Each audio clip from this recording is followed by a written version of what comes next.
ગુજરાતના રાજકારણમાં સતત ગરમાવો રહે છે. એમાં પણ આમ આદમી પાર્ટી, કોંગ્રેસ અને ભારતીય જનતા પાર્ટી પોતાની પાર્ટીના જ ક્યાંક નેતાઓને લઈને સતત ચર્ચામાં રહેતી હોય છે. એમાં પણ ભારતીય જનતા પાર્ટીની વાત કરીએ તો રાજકોટ જેવા મુખ્ય જે કહેવાય છે કે પાર્ટી માટે ગઢ ગણાતા ક્ષેત્રો છે ત્યાં ક્યાંક ને ક્યાંક જે ભારતીય જનતા પાર્ટીનું આંતરિક જૂથવાદ છે તે ખુલીને સામે આવે છે. હવે વસ્તુ એ જોવાની રહી કે જે નવું મંત્રીમંડળ આવ્યું છે એમાં પણ ક્યાંક દાદાનું મંત્રીઓ ગાંઠતા નથી તેવી સતત ફરિયાદો થઈ રહી છે અને મુખ્યમંત્રી પણ ક્યારેક છે સરપ્રાઇઝ વિઝિટ કરે છે કે મંત્રીઓ કેબિનમાં છે કે નહીં, ત્યારે જોવા મળે છે કે કેટલા એવા મંત્રીઓ છે કે તે સતત ગેરહાજર રહે છે અને ઘણી વખત એવું પણ કહેવામાં આવે છે કે મુખ્યમંત્રીએ હવે જે કારોબાર હોય એ બધો જ નાયબ મુખ્યમંત્રીને સોંપી દીધો છે. એટલે હવે કોણ કોનું ક્યાં માને છે આ બધા જ વિશે વાત કરવી છે, કારણ કે સતત ગેરહાજરી મંત્રીઓની છે તે ક્યાંક એવું દેખાડી રહ્યા છે કે મુખ્યમંત્રીનું મંત્રીઓ ગાંઠતા નથી.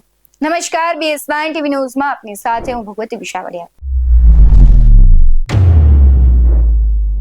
ગુજરાતમાં મંત્રીમંડળના વિસ્તરણનો હેતુ પ્રજાના કામોમાં ઝડપ લાવવાનો અને સરકારી તંત્રને ગતિશીલ બનાવવાનો હતો, પરંતુ મુખ્યમંત્રીના કડક આદેશ છતાં નવા મંત્રીમંડળની ગંભીરતામાં જાજો કંઈ ફેર નથી પડ્યો. મુખ્યમંત્રીએ સોમવાર અને મંગળવારને મુલાકાતના દિવસો તો જાહેર કરી દીધા અને ફરજિયાત હાજર રહેવા પણ સૂચના આપી, છતાં મોટા ભાગના મંત્રીઓ સચિવાલયમાંથી ગેરહાજર રહેતા હોવાનું ચિત્ર ઉપસ્યું છે. સોમવાર એટલે કે 24 નવેમ્બરના સચિવાલયનું સ્વર્ણિમ સંકુલ 2 છે સુમસામ ભાસતું હતું, કારણ કે મુખ્યમંત્રીના આદેશની મોટા ભાગના મંત્રીઓએ અવગણના કરી હતી. મુખ્યમંત્રી પોતે જામનગરના પ્રવાસે પહોંચ્યા, જ્યારે નાયબ મુખ્યમંત્રી લંડનના પ્રવાસે ઉપડ્યા અને વન પર્યાવરણ મંત્રી અર્જુન મોઢવાડિયા સહિત અન્ય ઘણા મંત્રીઓ પણ પ્રવાસે ગયા હતા. નવનિયુક્ત મંત્રીઓ તો હજુ સુધી તેમના મત વિસ્તારમાં અભિનંદન સમારોહ એટલે કે હારતોરામાંથી બહાર આવ્યા નથી અને ચેમ્બરમાં ગેરહાજર સતત રહે છે. ગેરહાજરીને કારણે વિવિધ પ્રશ્નો લઈને આવેલા મુલાકાતીઓ મંત્રીઓને મળી શકતા નથી અને તેમને પાટનગરનો ફેરો માથે પડે છે. તેમને ઓફિસમાંથી સાહેબ નથી પછી આવજો જેવા જવાબ આપીને પરત ફરવાની ફરજ પડી રહી છે. ત્યારે અનેક સવાલો થઈ રહ્યા છે. ખાસ કરીને મુખ્યમંત્રી ભૂપેન્દ્ર પટેલે પ્રજાના પ્રશ્નોનું ઝડપી નિરાકરણ આવે તે માટે મંત્રીમંડળની પ્રથમ કેબિનેટમાં જ કડક સૂચના આપી કે સોમવાર અને મંગળવારને મુલાકાતના દિવસો તરીકે નક્કી કરીને મંત્રીઓએ ફરજિયાત હાજર રહે. આ 2 દિવસ દરમિયાન મંત્રીઓએ બેઠકનું આયોજન પણ ટાળવું જેથી મુલાકાતીઓને મળી શકાય અને આ સાથે જ આ સૂચનાઓ સચિવાલયમાં સૂચના બોર્ડ પર પણ લગાવાય છે. છતાં મંત્રીઓ સેટની શિખામણ ઝાપા સુધીની ઉક્તિને સાર્થક કરી રહ્યા હોય તેવા ઘાટ સર્જાઈ રહ્યા છે. આ પરિસ્થિતિ પાછળની રાજકીય માથાકૂટ પણ એક કારણ છે. મુખ્યમંત્રી માટે કેન્દ્રીય ગૃહમંત્રી અમિત શાહનું માનવું છે કે પછી કેન્દ્રીય મંત્રી CR પાટીલનું કહેવું કરવું તે એક યક્ષ પ્રશ્ન બની ગયો છે. આ રાજકીય ખેંચતાણથી બચવા માટે મુખ્યમંત્રીએ બધું નિયંત્રણ નાયબ મુખ્યમંત્રીના માથે થોપ્યું હોવાની ચર્ચા થઈ રહી છે. હાલ સચિવાલયમાં અધિકારીઓ જ નહીં, ધારાસભ્યો પણ નાયબ મુખ્યમંત્રીનું કીધું જ વધુ માને છે. આ બધી ચર્ચાની વચ્ચે એક સવાલ થઈ રહ્યો છે કે મુખ્યમંત્રી શું નામના છે? હવે જે પણ પ્રકારનો કારોબાર છે નાયબ મુખ્યમંત્રીને સોંપી દેવાની વાત ચાલી રહી છે, થઈ રહી છે ને એવું પણ માનવામાં આવી રહ્યું છે કે તે કહે તેમ થઈ રહ્યું છે. તો શું દાદા છે એ ખાલી એક મોરો છે?